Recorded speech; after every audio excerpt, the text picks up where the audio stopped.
¿Cómo están, chicos? Muy buenas noches. A ver, vamos a iniciar con la clase del día de hoy. Vamos a continuar con lo que habíamos empezado el día martes. Nosotros habíamos visto lo que era admisión del paciente, ¿no? ¿Qué características nosotros debemos tener en cuenta para poder admitir al paciente?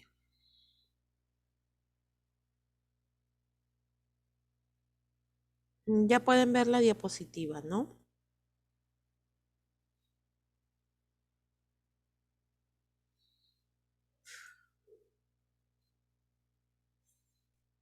Sí, mi, buenas noches.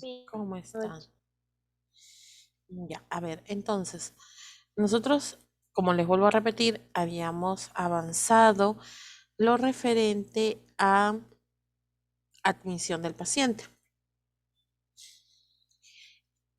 Incluía la admisión del paciente, cómo se hospitalizaba y también el alta del paciente. Y ahora nos tocaba ver lo que era referente a examen físico, ¿no? ¿Qué cosa viene a ser el examen físico? Si bien es cierto, esto lo realiza el médico, pero nosotros tenemos que considerar que para poder atender, para poder nosotros planificar qué acciones vamos a tomar en cuenta, tenemos que observar a nuestro paciente, tenemos que ser minuciosos con respecto a la observación para poder detectar, para poder identificar alguna alteración que se esté presentando. Por ejemplo, en el color de la piel, si de repente las uñas de qué color se tornan, si son quebradizas, el cabello, todo eso nos puede dar algunos datos, ¿no?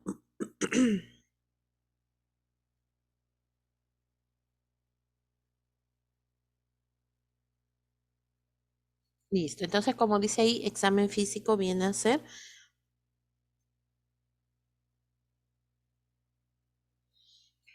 la práctica, que la practica el médico al paciente, iniciando desde la cabeza hasta los pies, pero también nosotros podemos realizarlo, quizás no tan minucioso como para hacer un diagnóstico, pero sí para detectar ciertos problemas y de esta manera informar algunas alteraciones. Recordemos que nosotros somos los que pasamos mayor tiempo con el usuario, ¿no?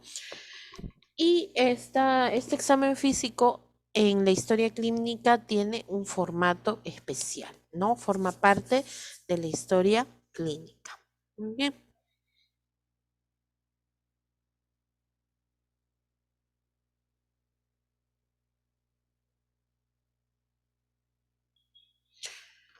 A ver. Ujú. Habíamos visto que existen cuatro técnicas explorativas. Una de ellas viene a ser la inspección. ¿Qué significa esto? Que la persona que realiza la exploración, la persona que realiza el examen físico va a observar. ¿Para qué? Para poder descubrir las características físicas significativas. Por ejemplo, si yo voy a observar a mi paciente desde la cabeza hasta los pies, de manera, ojo, no podemos tener una mirada con ningún gesto, expresando ningún tipo de emoción, porque podemos dar a entender otra cosa al paciente, ¿no?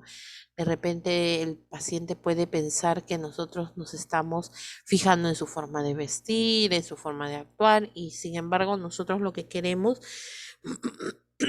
es obtener información, ¿ya? Listo. Palpación. La palpación consiste en el tacto, en tocar.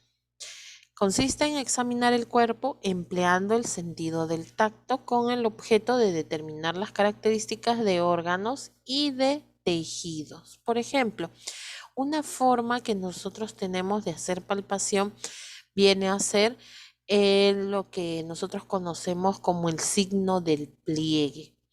¿Qué significa esto? Nosotros vamos a presionar o vamos a hacer un pellizco en la piel para poder detectar, por ejemplo, cuando el paciente está deshidratado, ¿no?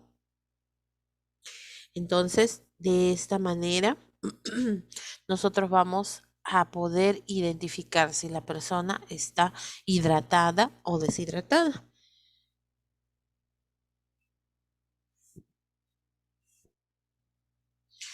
En lo que es la percusión también utiliza el tacto, pero en este caso consiste en dar pequeños golpecitos en la superficie del cuerpo, empleando los dedos, y el fin es producir ciertos sonidos. Existen dos tipos de sonido que nosotros podemos encontrar. Uno que viene a ser el sonido mate y el otro viene a ser el sonido timpánico. Por ejemplo, a ver, el sonido mate viene a ser, ustedes han tocado, por ejemplo, la barriguita de un niño y cuando suena como si estuviera vacío, ¿no? Cuando, por ejemplo, tiene gasecitos el bebé. Ese, por ejemplo, viene a ser un sonido timpánico, vacío, ¿ya? Y también tenemos lo que es un sonido mate que corresponde cuando nosotros percutimos en un órgano que está compacto. Por ejemplo, ay, disculpen.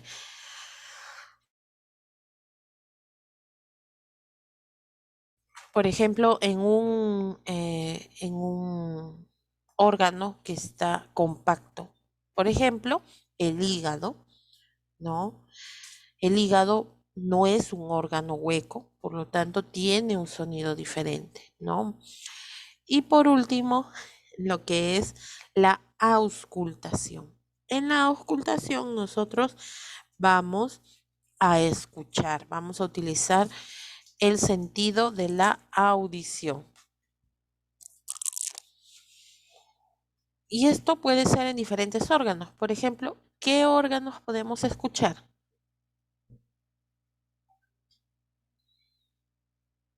El corazón, Miss, Ya, muy bien, el los corazón. latidos del corazón. Ujú, muy bien. Otro. También la respiración. Ujú, eh, ¿Qué más? También el sonido intestinal. ya, muy bien. Perfecto. Entonces, ya su compañera ha dicho bastante, ¿no?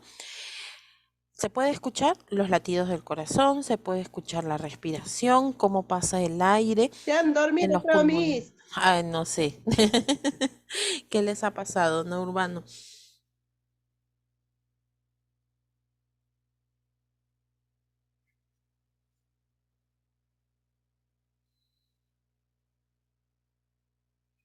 A ver, un ratito, chicos, por favor, ¿ya?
Ya chicos, disculpen. Entonces, como decía su compañera, nosotros podemos escuchar varios órganos, ¿no? Podemos escuchar, por ejemplo, los latidos del corazón, podemos escuchar la respiración, cómo pasa el aire a través de las vías respiratorias. Podemos escuchar los murmullos, los murmullos en el intestino, por ejemplo, en el abdomen, el movimiento del tubo digestivo. Eso también podemos escucharlo, ¿no? Eso es auscultar. Escuchar los sonidos en diferentes órganos del cuerpo, ¿ya? Y detectar ciertas variaciones, ¿ya? Muy bien. Por ejemplo, aquí vemos cómo se hace la inspección. Solamente vamos a observar, ¿no? Observamos, por ejemplo, dentro de los signos vitales, nosotros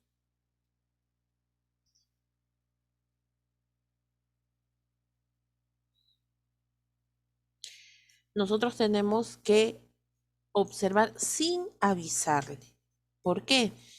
Porque en este caso, si nosotros observamos y le vamos a avisar que de repente vamos a tomar la respiración, entonces la persona va a variar su respiración. Puede respirar rápido, puede respirar lento, ¿no? Entonces, nosotros no tenemos que avisar, tenemos que observarlo, nada más, ¿ya? Aquí entonces esta persona está utilizando lo que es la inspección, ¿ya? Inspección. Muy bien. Después, aquí vemos que está utilizando la palpación. Por ejemplo, aquí nosotros tenemos una glándula que se llama la glándula tiroides, que cuando está agrandada, cuando está muy grande, nosotros la tenemos que sentir, ¿no? La tenemos que palpar. En este caso tiene que ser con la yema de los dedos, ¿ya? Con la yema de los dedos. Muy bien. Aquí vamos a ver lo que es también la palpación y la percusión, ¿ya? La palpación se presiona, ¿no? Aquí, por ejemplo, está palpando los órganos del abdomen. Listo. Entonces, la inspección y la palpación. Aquí vamos a ver acerca de la percusión, ¿ya? Es, como les dije, sentir o dar pequeños golpes. Eso es percutir, ¿no? Para poder escuchar sonidos extraños. Por ejemplo, aquí está percutiendo en la caja torácica para poder detectar los sonidos anormales. Como yo les decía, hay dos tipos de sonido, mate y timpánico. En este caso, por ejemplo, el pulmón, ¿qué tipo de órgano es? ¿Es un órgano hueco o es un órgano compacto?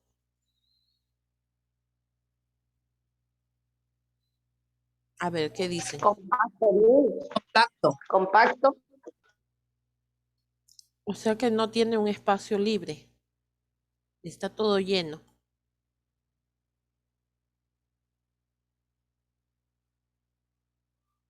Ah, no, mi sí, es hueco porque sí hay un espacio libre a los costados. Dentro, es como si fuera un globo, ¿no? Si no, ¿por dónde ingresaría el aire? ¿Cómo se ensancharía? A ver, otro. ¿El estómago es un órgano hueco o compacto? Hueco, Miss. ¿Cuál, mi? Hueco, claro. Es un Es órgano hueco, Miss. hueco. Claro. Entonces, acuérdense, todos los órganos que son huecos tienen un sonido timpánico, ¿ya? Y todos los órganos que son compactos tienen un sonido mate, ¿ya? Entonces, ahora la pregunta es, ¿El pulmón qué tipo de sonido tiene? ¿Mate o timpánico? Es Timpánico. timpánico, Miss, Ah. porque hay hay alvéolos y dentro del alvéolos hay un espacio donde están el oxígeno. Muy bien, Urbano. Está buena la soplada, ¿no?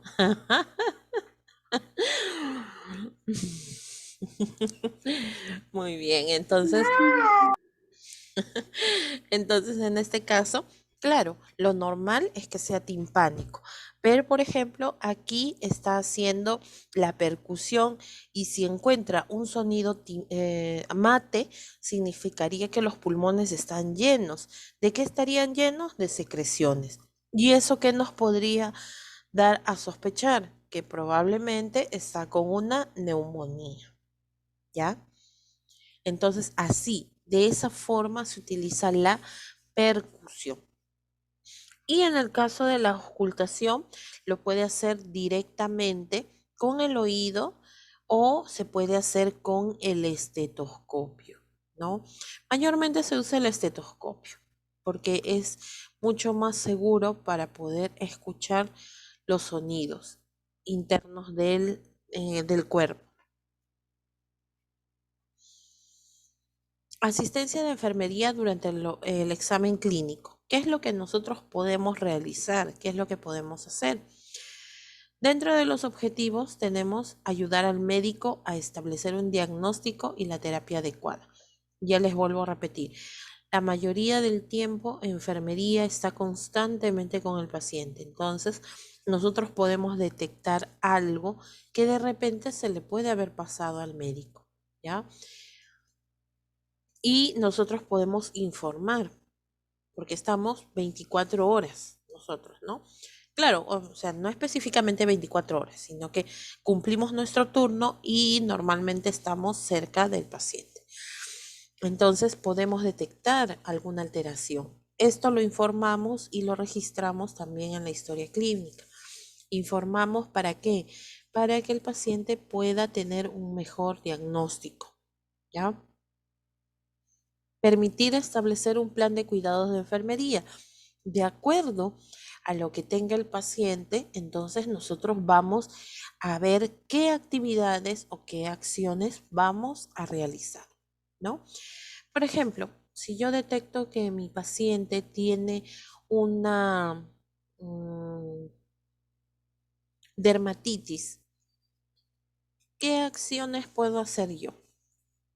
Fui a observarlo, por ejemplo, un niño ya, que justo haya tenido una dermatitis por el pañal. ¿Qué es lo que puedo hacer? A ver.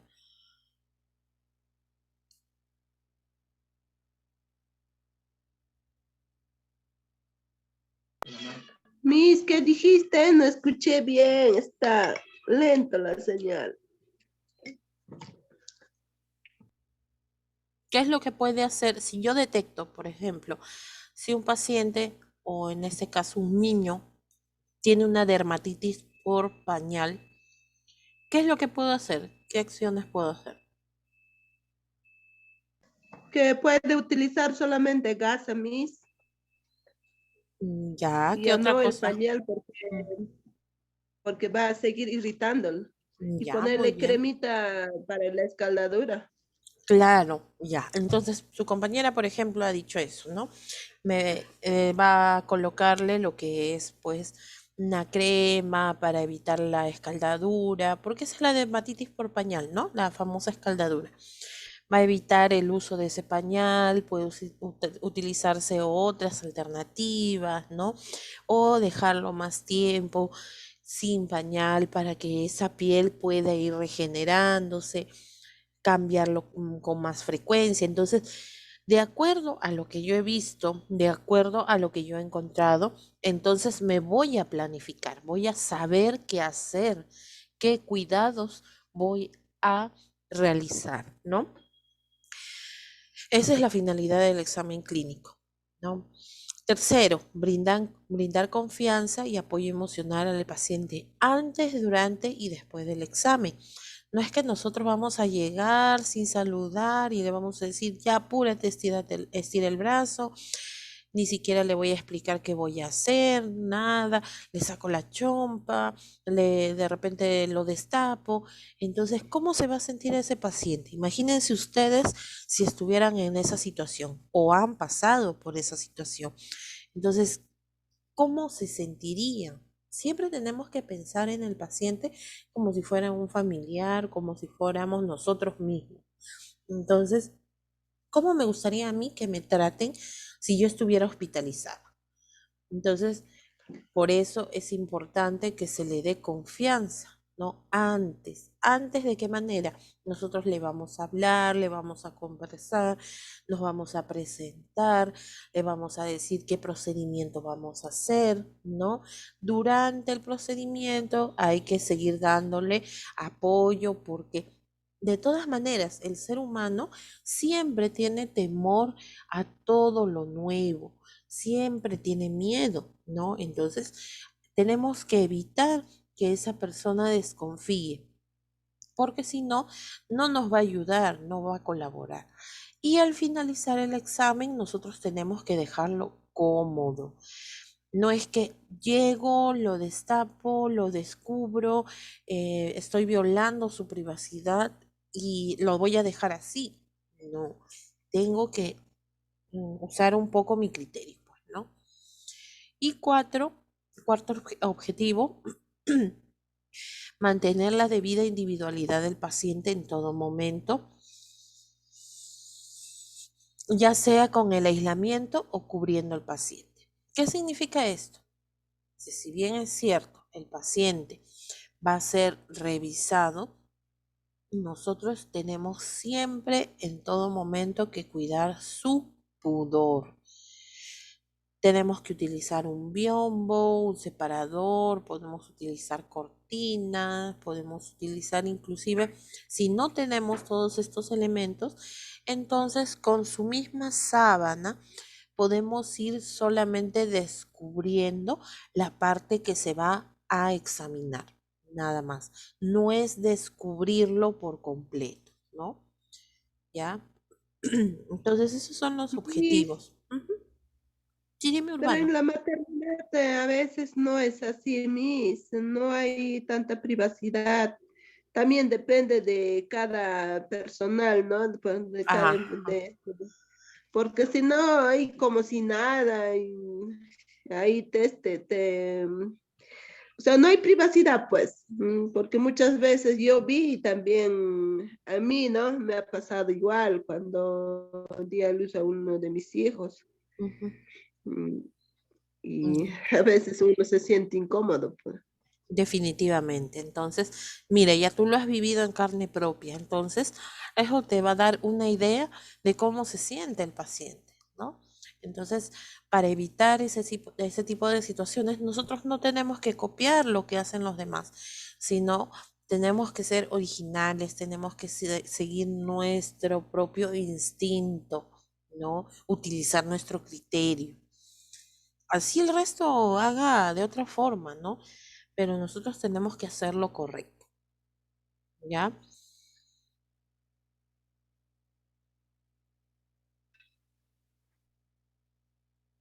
Muy bien.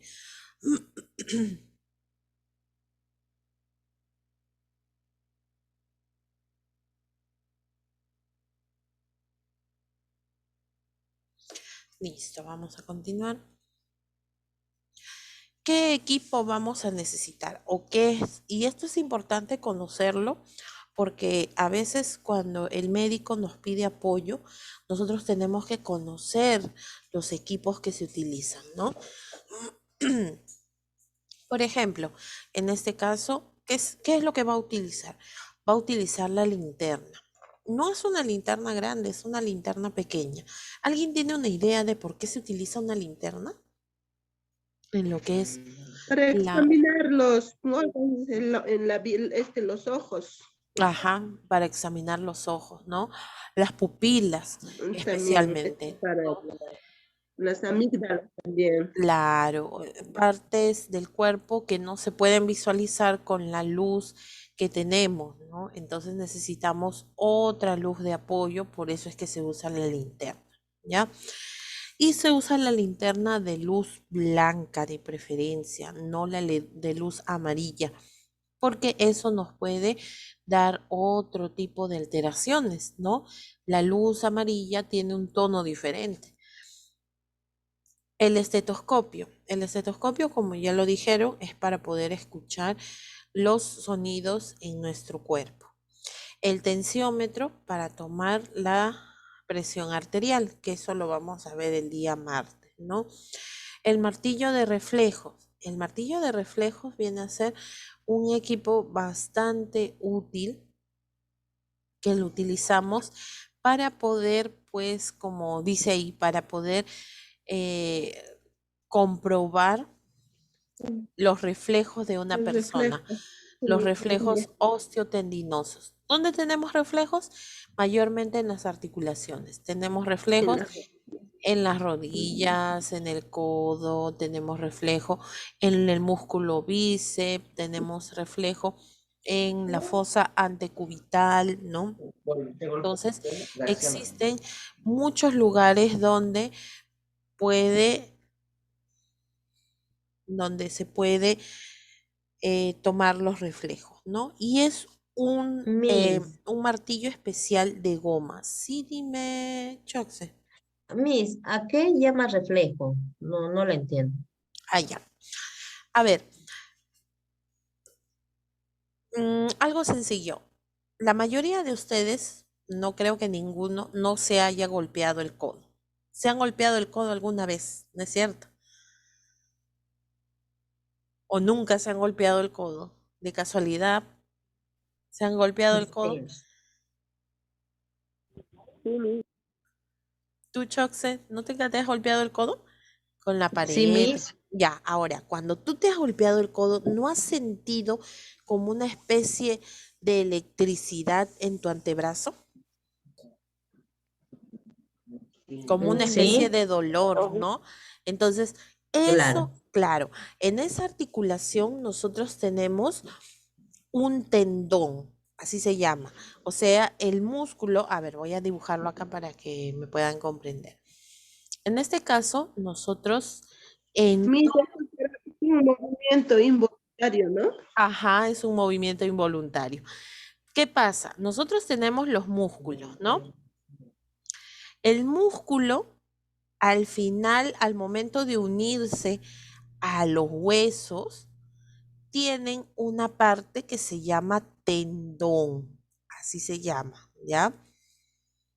Este tendón se une a los huesos y justo ahí en esa zona, si nosotros golpeamos, hace que el músculo se contraiga, o sea, realice un movimiento, como dijo tu compañera, involuntario, ¿no? De estar relajado, entonces se contrae. Y eso es el reflejo, ¿no? Ustedes no han visto en la televisión que, por ejemplo, cuando se evalúan los reflejos, golpean con un martillito de goma la rodilla y el pie se levanta, ¿no? Ese es un reflejo. ¿Por qué? Y todo eso es porque el tendón significa que está cumpliendo su función. Sería raro de que tú golpees, hagas un pequeño golpe, no es muy fuerte tampoco, ¿eh? Tú hagas un pequeño golpe y no reaccione, o sea, no se produzca ningún movimiento. Entonces ahí tendríamos que ver, eso sería extraño más bien, ¿no?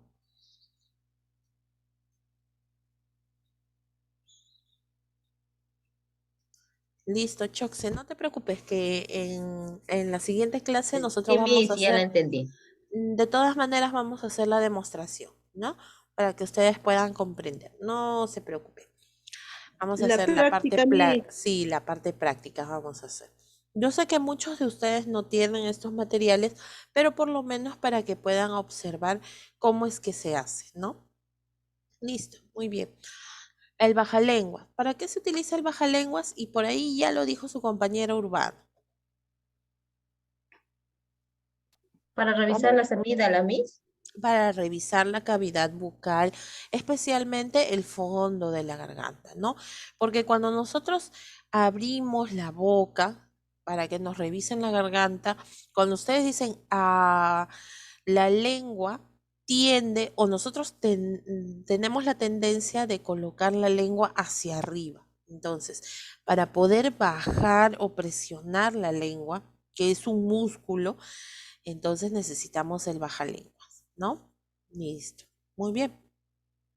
El oftalmoscopio. ¿Qué cosa viene a ser el oftalmoscopio?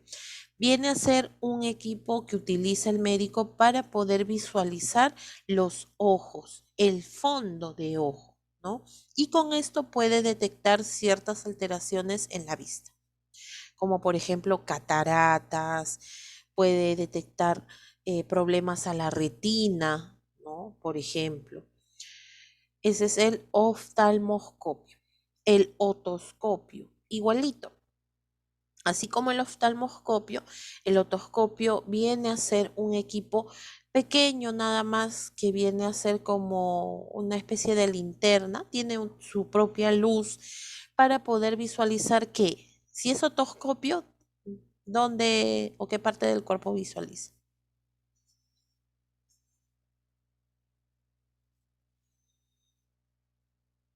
Miss, ¿el oído? El oído, claro, el oído.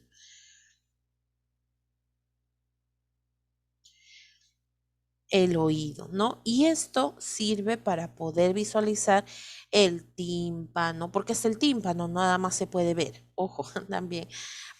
Si es que de repente hay mucho cerumen, si hay algún cuerpo extraño, en realidad sirve para muchas cosas porque, por ejemplo, en el caso de niños, cuando se introducen algo en el oído y se queda, ¿no? Y a veces uno ni siquiera se entera. Entonces, ya con el otoscopio se puede visualizar, ¿no? Porque tiene una luz propia y poder sacar ese cuerpo extraño. Se utilizan guantes especialmente para poder tocar zonas del cuerpo que puedan tener secreciones, ¿no? Recuerden que siempre es importante la bioseguridad. La toalla para poder secarnos las manos después del lavado de manos, la solera. La solera ya ustedes saben para qué es, ¿no? Para evitar que la persona que está en la camilla, bueno, moje o humedezca la parte o la zona a nivel de sus caderas, ¿no? Gasas y torundas de algodón, también por si acaso, ¿no? Por ejemplo, para limpiar los ojos, para limpiar ciertas partes del cuerpo, ¿no? Riñonera, ya saben ustedes qué es la riñonera, ¿no? Las servilletas de papel y una bata. Es importante la bata para tener un mejor acceso a ciertas partes del cuerpo, ¿ya? Listo. ¿Cuál es el procedimiento? No se preocupen, como les vuelvo a repetir, la otra semana vamos a hacer la parte práctica tanto de examen físico como de signos vitales, ¿ya? Dentro de lo que es procedimiento, tenemos que individualizar al paciente. Nosotros no podemos, como dijo su compañera, a veces es difícil, pero nosotros tenemos que buscar la manera de que ese paciente se sienta cómodo y siempre cuidando el pudor, la vergüenza de esa persona, ¿no? Y después de eso, explicarle el procedimiento. O sea, esto de aquí, cuando decimos explicarle el procedimiento, significa la preparación psicológica. Este punto clave es importante. Preparación psicológica del paciente. ¿Ya? Después, antes de realizar el examen físico, se le ofrece la chata o el papagayo. ¿Qué viene a ser la chata? Donde el paciente puede orinar, ¿no? Miccionar. Porque a veces mientras se está haciendo el examen físico, el paciente de repente tiene la necesidad de miccionar o ir al baño. Entonces, es difícil a veces trasladarlo, ¿no? Entonces, preferible que miccione Si lo puede hacer solo, entonces que reaccione o que evacúe antes de hacer el examen físico. Si no, nosotros le vamos a alcanzar pues estos implementos, ¿no? Disponer adecuadamente los equipos necesarios, ya nosotros hemos visto, o sea, todo tener nuestros equipos completos para solamente pasarlo al médico y asistirlo. Colocar al paciente en la posición adecuada. Ahora vamos a ver las posiciones adecuadas, ¿no? ¿Qué significa esto? Que nosotros vamos a, dependiendo de la zona que nosotros vamos a examinar o que el médico va a examinar, nosotros podemos cambiarlo de posición. Pero no es que le digamos, voltéate, o ponte de costado, o levanta el brazo, o ponte boca abajo. No, sino nosotros tenemos ciertas técnicas para hacer cambios de posiciones, ¿ya? Sí, Oyagues, veo que el internet parece que tienes problemas con el internet porque veo que entras a la reunión y de nuevo te bota y entras de nuevo y sales. Sí, sí, sí, pero todo esto está grabado, así que no hay problema, ¿ya?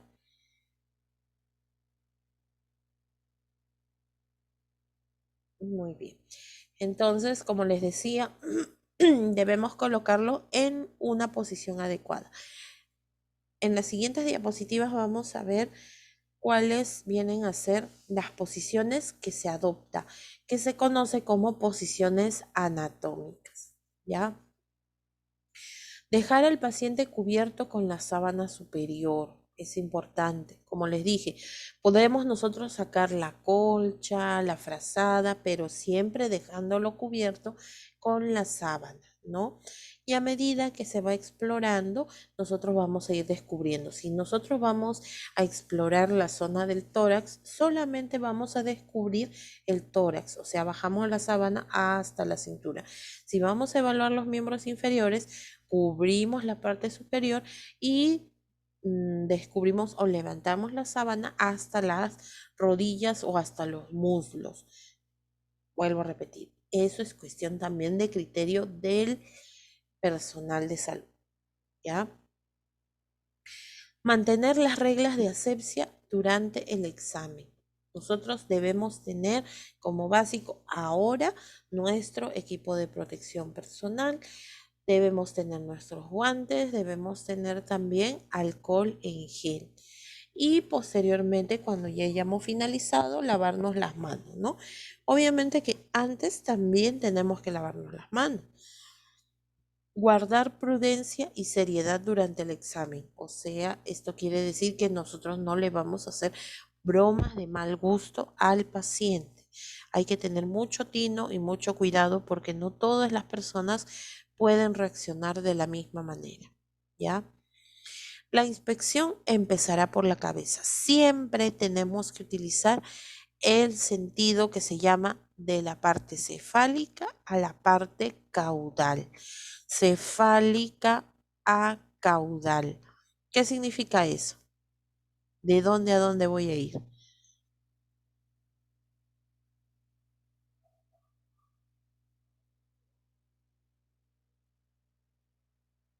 Cuando decimos de parte cefálica a caudal, ¿de dónde, en qué dirección vamos a ir evaluando? ¿Cómo? Cabeza, Miss. Desde la cabeza hasta Hasta el cuello. hasta el cuello nomás, no. ¿De dónde a dónde, pues? De No la entendí bien. cabeza, cuando decimos la expresión, hacemos una inspección cefálica caudal, significa de la cabeza ¿hasta dónde vamos a examinar?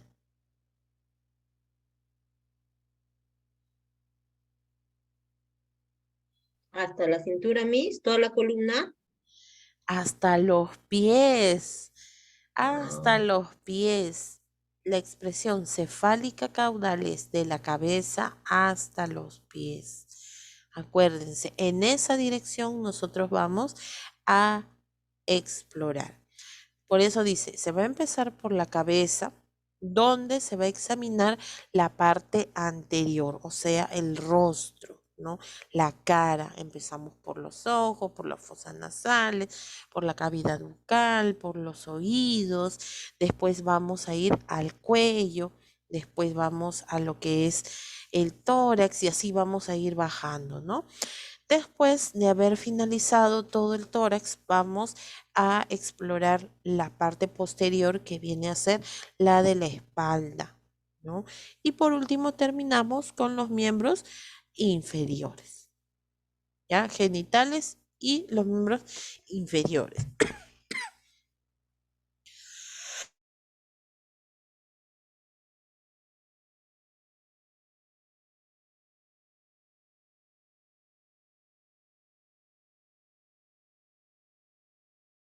Listo, chicos. Muy bien. Listo. Miren, en este caso, por ejemplo, cuando ya se ha examinado la cabeza, ahora se pasa al tórax, ¿no? El pecho. Vamos, si es que se puede, si es que el paciente puede sentarse, lo podemos ayudar a sentarse. Alcanzarle al médico el estetoscopio para que pueda escuchar los sonidos respiratorios, desabotonar la camisa o la bata para que pueda el médico ocultar el tórax y alcanzar el tensiómetro para que controle la presión arterial. A ver, por ejemplo, a ver, ustedes que escuchan, miren, yo les voy a colocar un audio en el que ustedes van a escuchar diversos sonidos respiratorios. A ver, un ratito, un ratito. Un ratito, voy a volver a compartir porque no había compartido con audio. Si no, no lo van a poder escuchar. Ya. A ver, me avisan, por favor, si es que de nuevo ya se visualizan las diapositivas. Sí, Miss. Ya, muy bien. A ver, miren, escuchen lo que nosotros podemos oír en lo que son los sonidos respiratorios, ¿ya?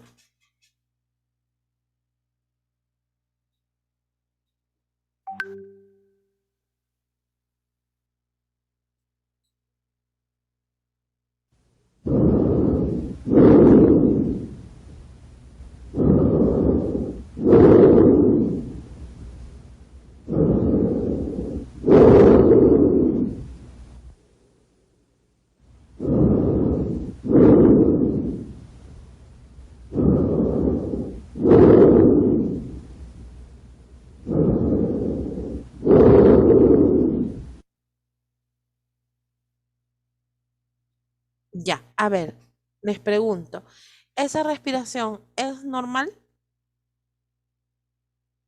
No, Miss. Parece Sí. que tuviera bronquios. No, no, no, no, no. Escuchen, vuelvan a escuchar, ¿ah? Sí, se escucha, así se escucha cuando el aire pasa libremente. Miren, nuevamente, a ver, les vuelvo a repetir el sonido.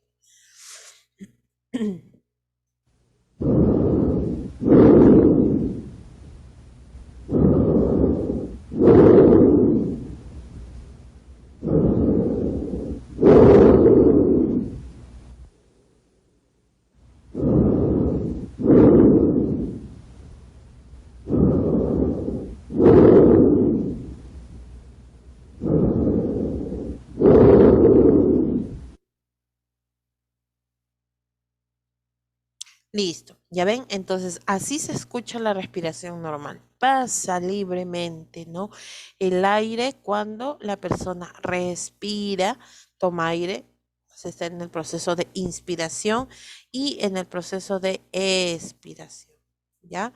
Ahora escuchen un problema respiratorio. Miss, una pregunta. Ujú.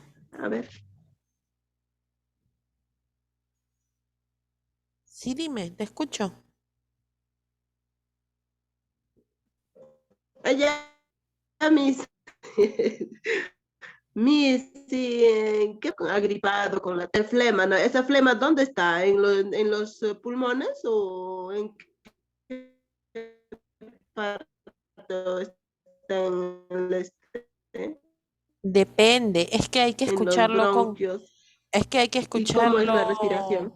escucharlo con el estetoscopio, porque a veces puede estar a nivel de la laringe o de la tráquea, o puede estar a nivel de los bronquios, ¿no? Entonces, específicamente hay que escucharlo con el estetoscopio. Si no se escucha con el estetoscopio, no se puede saber a qué nivel está, ¿no?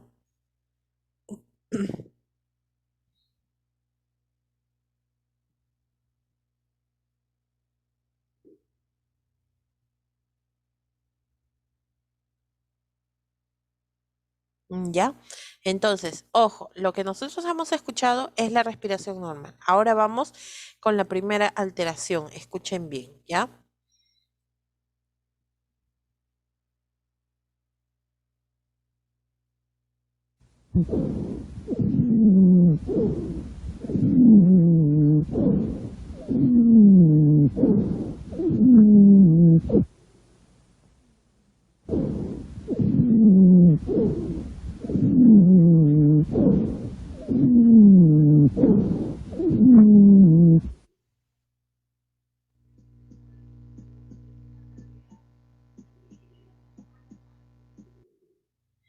Ya, entonces, ahora sí escucharon, ¿no? Ese sonido. Sí, Miss. Ese sonido se llama sibilancias. Por ejemplo, eso se escucha en las personas que son asmáticas o que tienen algún broncoespasmo, ¿no? Entonces se le pide que respire por la boca y suena así como si fuera un silbido, ¿no? Eso vienen a ser, Hay una gran diferencia, ¿no, Miss? En claro. lo que es. Entonces se dieron cuenta. La primera Sí, sí Miss. pasaba el aire, pero fácilmente. En la segunda, cómo se escucha diferente, ¿no? En la tercera, a ver, vamos a ver, seguimos.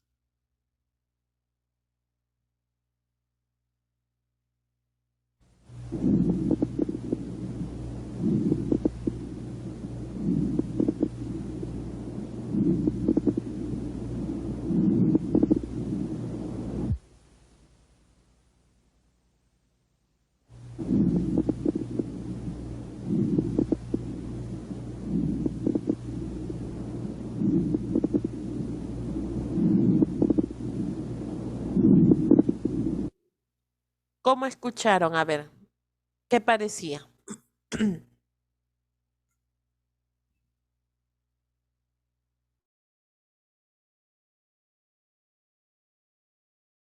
Diferente a los dos sonidos que usted dijo, Miss. Ujú.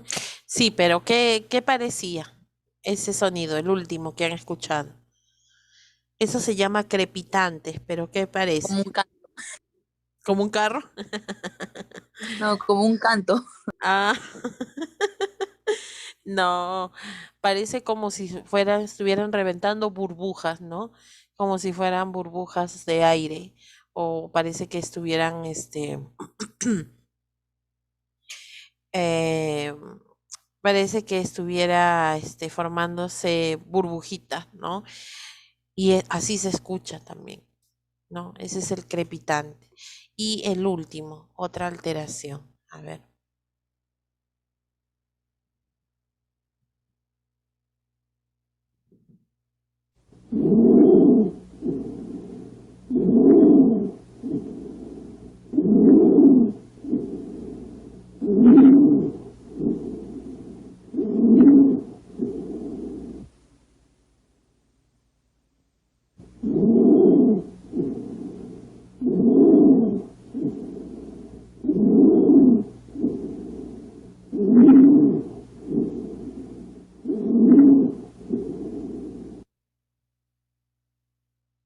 Ya, ese es el último. Se dan cuenta que pareciera que la persona se estuviera ahogando, ¿no? A diferencia del primero. En el primero no se escucha así, en el primero se escucha diferente. No es igual, ¿no? Porque aquí libre, libre,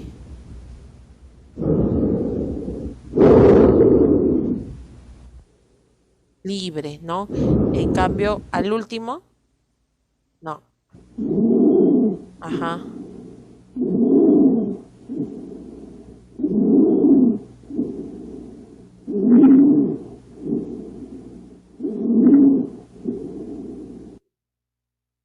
Listo. Entonces, ¿se dieron cuenta? Miren cuántas alteraciones se puede escuchar con el estetoscopio, ¿no? En lo que es la respiración.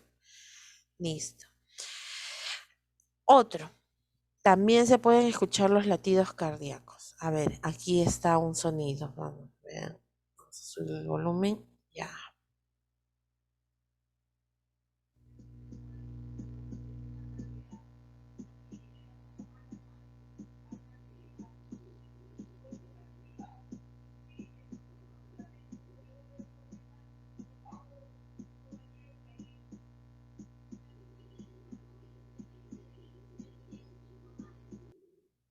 No sé si se logró escuchar el audio. No, Miss. ¿No se ha escuchado? No. A ver de nuevo.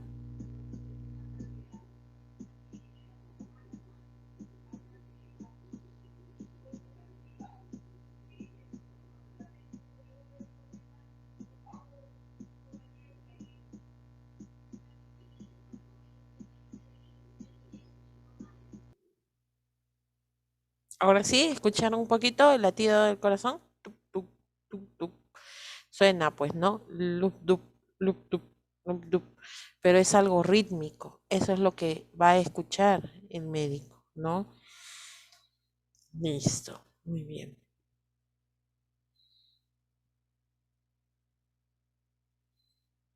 Ahora vamos a ver a lo que es el examen del abdomen, ¿no? ¿Qué es lo que se va a hacer? En este caso, se va a acomodar al paciente para poder examinar el abdomen en posición de cúbito dorsal, o sea, así como lo ven en la figura, ¿no?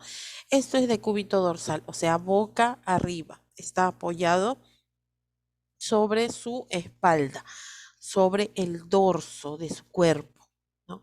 Eso viene a ser de cúbito dorsal. Descubrir al paciente de tal manera que solamente quede expuesto el abdomen, solamente esta zona, ¿no? Y la auscultación será manual y con ayuda del estetoscopio. También se va a escuchar los murmullos vesiculares, ¿no? O sea, los movimientos del intestino, los movimientos del estómago, ¿no? Eso se va a escuchar. Listo. Entonces, en esta posición tiene que estar el paciente. Examen de las extremidades. Solamente se va a descubrir las extremidades y este es el famoso martillo de reflejo. Si ustedes se dan cuenta, tiene dos extremos, ¿no? Y ambos extremos son de goma. Estos martillitos de reflejos son especiales para poder hacer pequeños golpes y así comprobar los reflejos osteotendinosos. Muy bien. Al final del examen se va a cubrir al paciente y se debe dejar la cama ordenada. Verificar que el paciente se encuentre cómodo, ¿no? Nosotros no podemos dejarlo así nada más, como les dije, con la cama desordenada, descubierto, no. Tenemos que acomodarlo, ¿no? Tal como lo encontramos. Muy bien.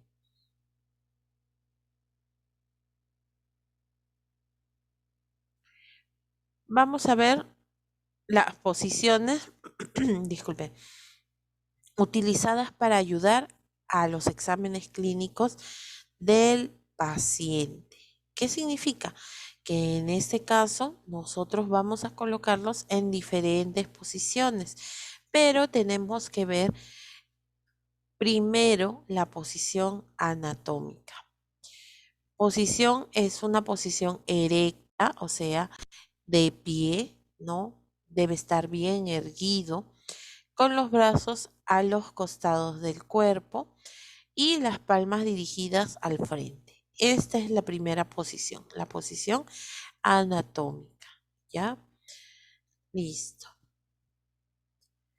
Otra posición que nosotros utilizamos, la posición que se llama decúbito supino o decúbito dorsal, ¿ya? Decúbito supino o decúbito dorsal.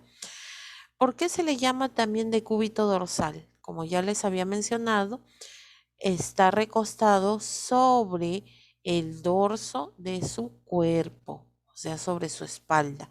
Está boca arriba, ¿no? Entonces, este es decúbito supino o decúbito dorsal.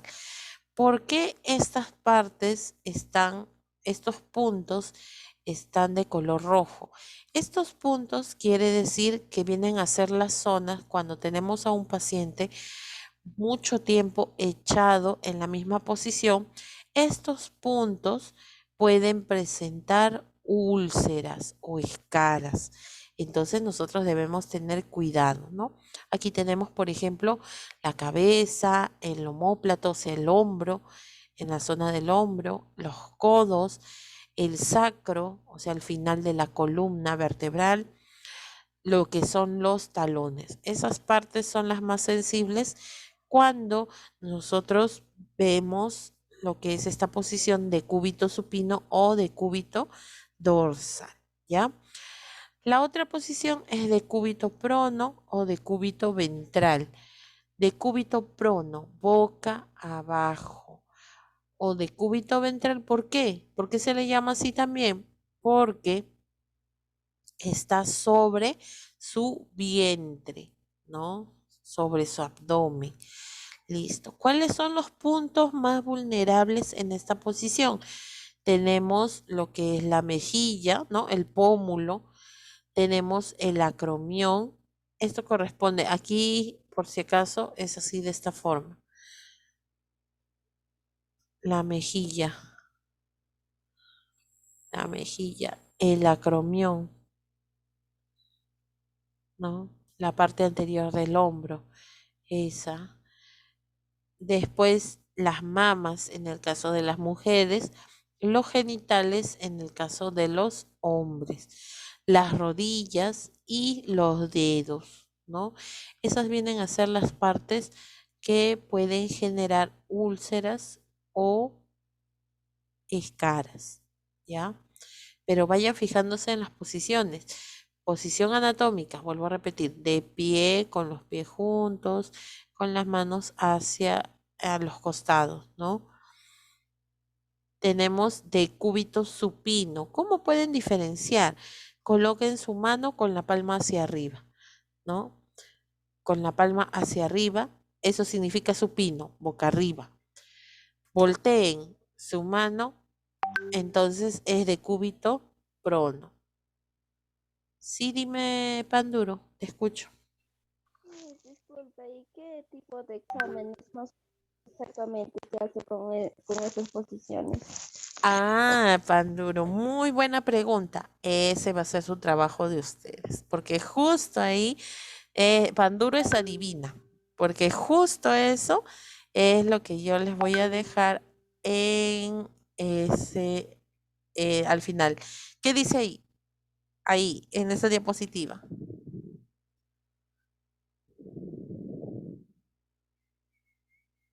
Investigar cuál es el uso de cada posición anatómica. Ajá, ese va a ser su trabajo. Muy bien. Listo. Vamos a regresar.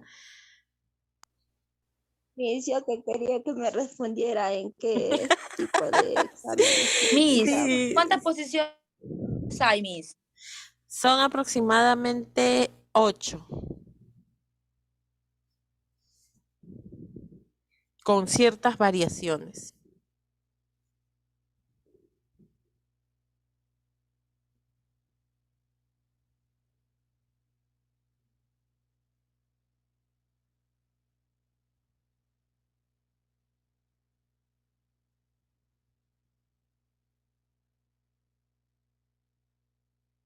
Ya, seguimos. Entonces, acuérdense, supino, decúbito supino es boca arriba, decúbito prono es boca abajo.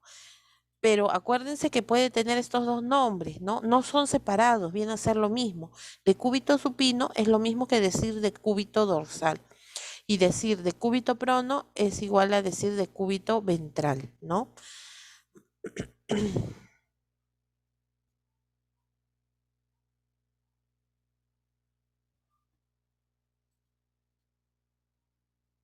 Ya.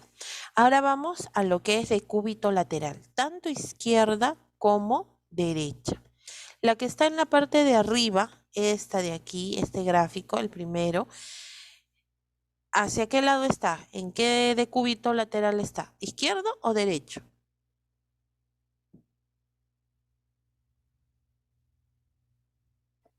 ¿Derecho, Miss? Izquierdo, Miss. Ajá, izquierdo, claro. Fíjense, a ver, pónganse, imagínense, proyéctense como si fueran la figura. ¿Sobre qué brazo está apoyado? Sobre su brazo izquierdo, ¿no? Entonces está en decúbito lateral izquierdo. Y en este caso, ¿cuáles vienen a ser los lugares donde puede tener ciertos problemas de escaras? Por ejemplo, en lo que es la oreja, ¿no? Porque se apoya sobre la oreja, en el acromión, en el hombro. Puede tener problemas en las costillas, en el codo, en el trocánter, o sea, en la cadera, ¿no? O sea, iniciando lo que es el fémur. Los cóndilos, o sea, al costado de las rodillas, ¿no? De la rodilla específicamente. Los maleolos, que vienen a ser en los tobillos, ¿no? Y este, ¿en qué decúbito lateral está? Por descarte, decúbito lateral derecho, ¿no? Derecha. Muy bien. Decúbito lateral.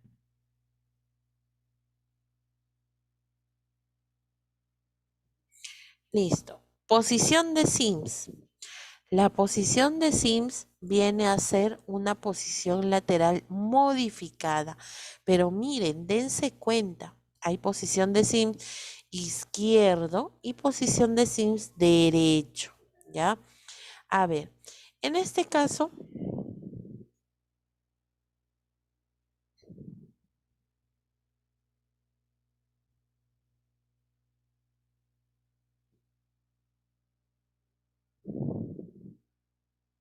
ya, en este caso, por ejemplo, la posición de Sims, ¿cómo se coloca?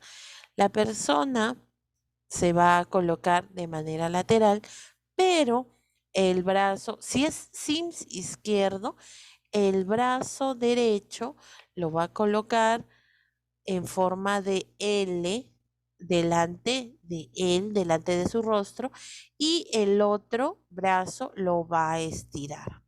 ¿Se dan cuenta? En forma de L, el que está delante de él, y el otro va a estirar. La pierna, o mejor dicho, el miembro inferior en el que se apoya va estirado y el que va arriba va flexionado. ¿Ya? Va flexionado. Uy, me pasé. Listo. Entonces, esa es posición de Sims. Ojo, no es lateral. Dime, pan duro. Miss, ¿serio que va a ir así todavía? ¿Y por qué tiene que ir así todavía? En sus usos dice. Ya, mira, ya les voy a decir. ¿Por qué? Por ejemplo, hay ciertas actividades o hay ciertas acciones en las que requerimos que esté en esta posición. Por ejemplo, solamente una les voy a decir. En el caso de que el paciente necesite colocarse un enema, tiene que estar en esta posición, posición de Sims izquierdo. ¿Y por qué izquierdo? Porque justo da el colon, el recto y el colon dan o están ubicados en el lado izquierdo del cuerpo. Entonces, cuando ingresa el líquido, va a ingresar directamente al colon sigmoideo, ¿no? Y va a poder limpiar todo el intestino grueso. ¿Ya? Entonces, hay ciertas posiciones dependiendo del uso que nosotros vamos a darle. Y tiene que estar flexionado. ¿Por qué tiene que estar flexionada esta pierna o el miembro inferior que está encima? Tiene que estar flexionado porque esto nos va a permitir poder visualizar mejor la zona o separar las nalgas, ¿no? Los glúteos.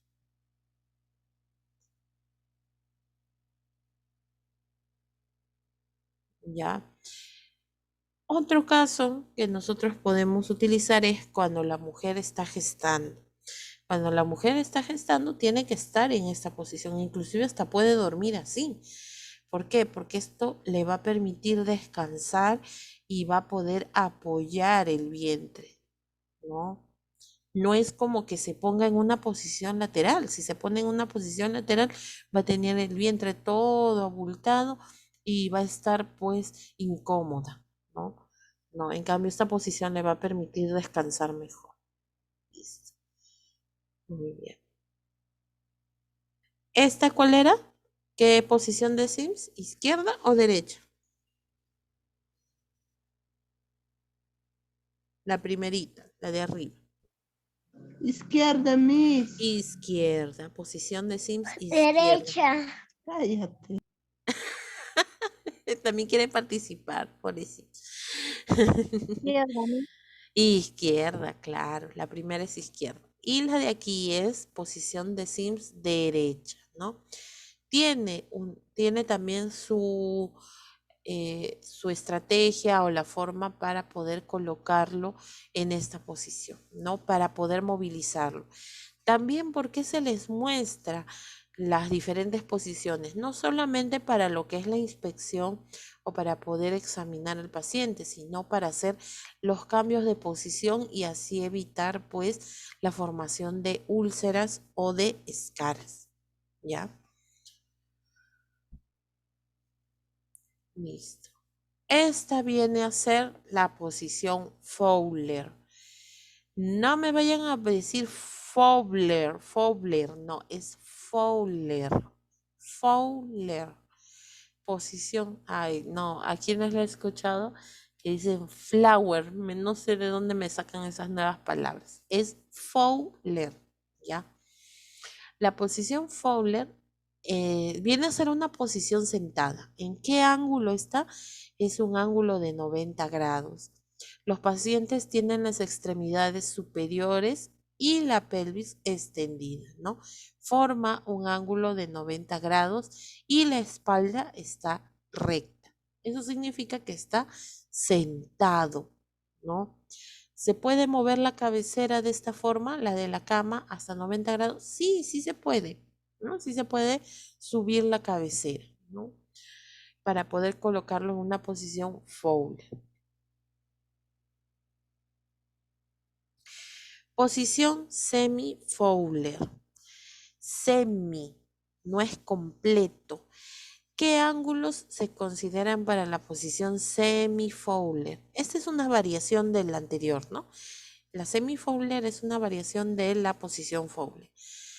La posición semi-fowler puede estar en un ángulo de 60 grados, fíjense, 60 grados, o en una posición de 45 grados. O sea, eso quiere decir que el paciente va a estar semi-sentado. Semi-sentado. Ya, esa es la posición semi-fowler. Dime, Panduro. Si me preguntas para qué se usa, es así va a ser su trabajo. No, Miss. Ya. Por ejemplo, si una persona es operada de un embarazo ectópico, ¿en esa posición es bueno que lo pongan al paciente o no? No, no, no, no, no, no. En ese caso, cuando es una operación, tiene que primero, dependiendo de la anestesia, tiene que pasar una cantidad determinada de horas. Si no, no lo puedes mover. Así tal como sale de sala de operaciones, de sala de recuperación, así se le tiene que dejar por unas 12 horas por lo menos, ¿no? Después ya a medida que va pasando la anestesia, recién se le puede cambiar de posición. Mientras tanto, no. ¿Por qué? Porque si tú lo colocas, por ejemplo, en esta posición, la anestesia que le han aplicado va a hacer efecto en el sistema nervioso del paciente. Entonces va a empezar a tener pues mareos, va a tener náuseas y puede llegar a vomitar. Y lo que nosotros no queremos es que haga eso. Porque imagínate, después de haberse operado, si hace esfuerzo con la herida operatoria, no es conveniente, ¿no? Entonces, todo tiene su momento, todo tiene su porqué.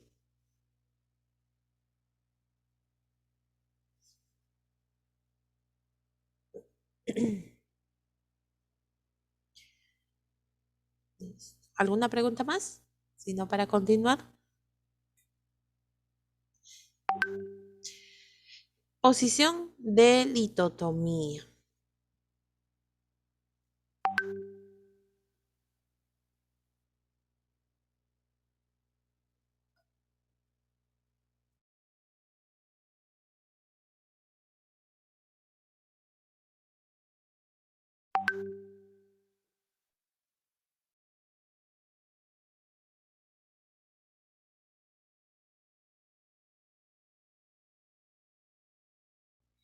La posición de litotomía, que también se le conoce como posición ginecológica. Esta sí es fácil, todo el mundo sabe para qué se utiliza esta posición, ¿no? En esta posición, claro, ya la conocen, ya para qué, ¿no? Em, en, es- en este caso, ¿qué es lo que se necesita aquí? Se necesita una cama o una camilla, ¿no? Estas mesas especiales ginecológicas, ¿por qué? Porque se pueden desplegar, o sea, se puede movilizar, no es rígida como la camilla completa. Esta tiene las famosas pierneras, ¿no? Los soportes para las piernas para que queden elevados los miembros inferiores. Ahora, puede ser de esta manera, con las piernas elevadas, o la posición litotómica o ginecológica puede ser con las rodillas flexionadas y los pies apoyados sobre la camilla. También, la idea aquí es de que ambos miembros inferiores estén separados, ¿no? Listo. Esta es la posición de litotomía o ginecológica.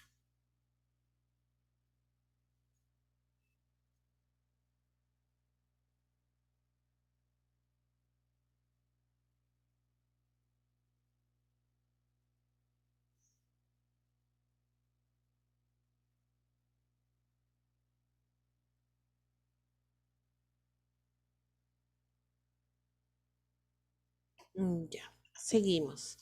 Posición de Trendelenburg. Posición de Trendelenburg.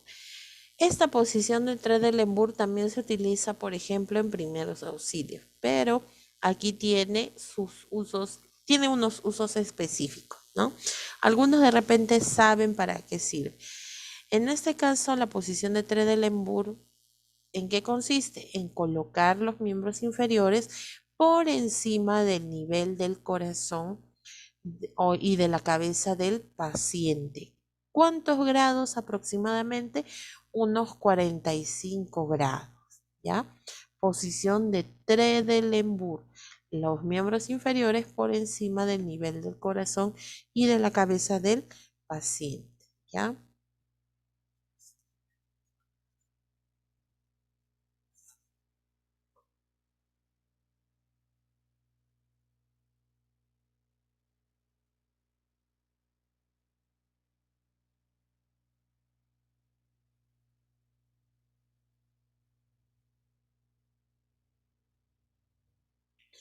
Listo. Vamos con una de las variaciones, la posición anti-Trendelenburg. Es al contrario, ¿no? La cabeza va a ir por encima, pero ojo, no confundir con la semi-Fowler. En la semi-Fowler vamos a tener una posición semi-sentada. En cambio aquí la persona va a estar recto, ¿no? Va a estar con los miembros inferiores estirados. Aquí no va a haber ninguna flexión. Aquí va a ser todo recto. Se levanta la cabecera por encima de los pies. Esta es la posición anti-Trendelenburg, ¿ya? Y por último, tenemos la posición genupectoral o maometana, ¿no?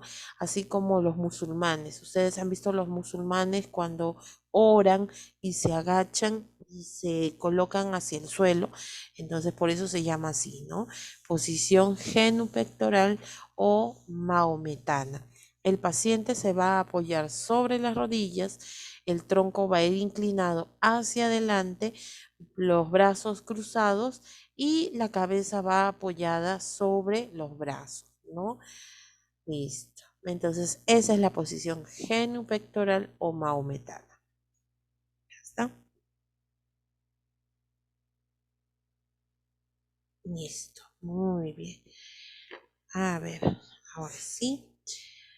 Hasta ahí vamos a avanzar, ¿ya?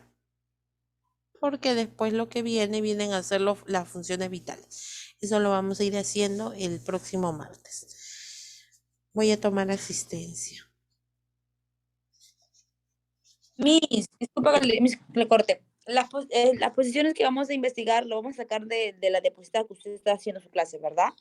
Claro, esas posiciones tienen que investigar Ya. el uso de cada una de ellas, excepto la Dale. posición anatómica. O sea, a ver, disculpen, voy a retroceder. Esta no. Esta no, esta viene a ser como una posición neutral, ¿no? ¿Desde dónde van a empezar a investigar? Desde la posición de cúbito supino. ¿Para qué se usa, no? No me coloquen cómo es, cómo está el paciente, no. ¿Para qué sirve? ¿Para qué se usa? Nada más, ¿ya?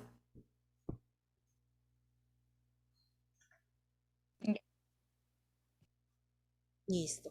Voy a activar esa tarea en el Classroom, pero de todas maneras les voy a preguntar el próximo martes, ¿ya? ¿Alguna otra pregunta más? Miss, ¿para qué sirve y para qué se usa? ¿Sí dijo? ¿Para qué se usa? Claro, eso es lo mismo. ¿Para qué se usa? Ya, Miss, porque sí, porque Ujú. no le escucho mucho, mi internet está un poquito mal. Sí, oye, sí, he notado que está fallando tu internet. Listo. Ujú.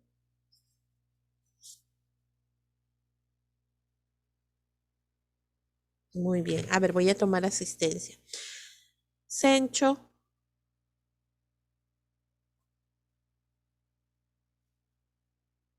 Choxe sí está. Ujú. Presente, Escobedo, Miss. Escobedo,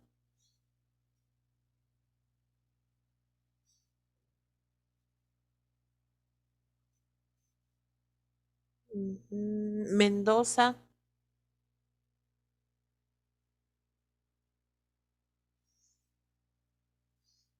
Montoya, Es presente. ya, muy bien. Ollagues también está, ¿no es cierto? Panduro también está. Muy bien.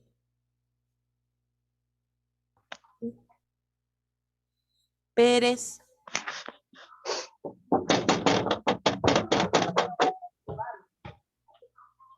Pérez,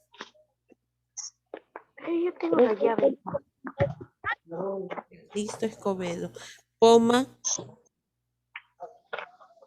Rimaicuna,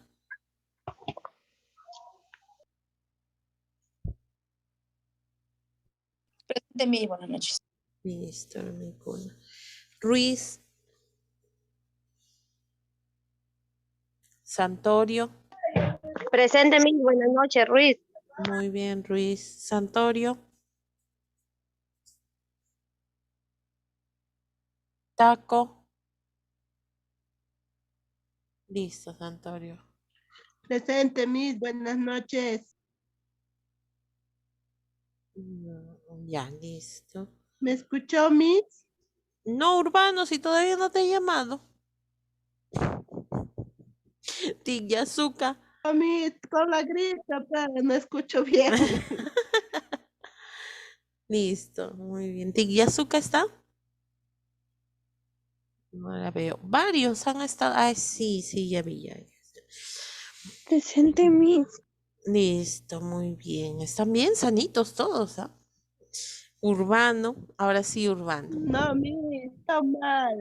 Urbano Velarde, presente, Miss. listo, Urbano. Velarde, Miss, Vidaurre, Miss, una consulta después. ujú, Pero ya. se me olvidó. Vidaurre, Presente, Miss Vidaurre. listo. Velarde, ¿está?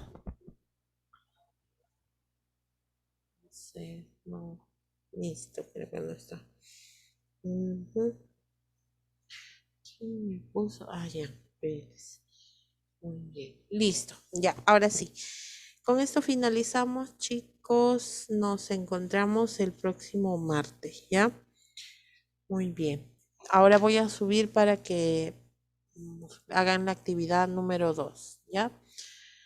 Que tengan muy buenas noches, bonito fin de semana y nos encontramos el próximo martes. Buenas noches, Miss. Buenas noches.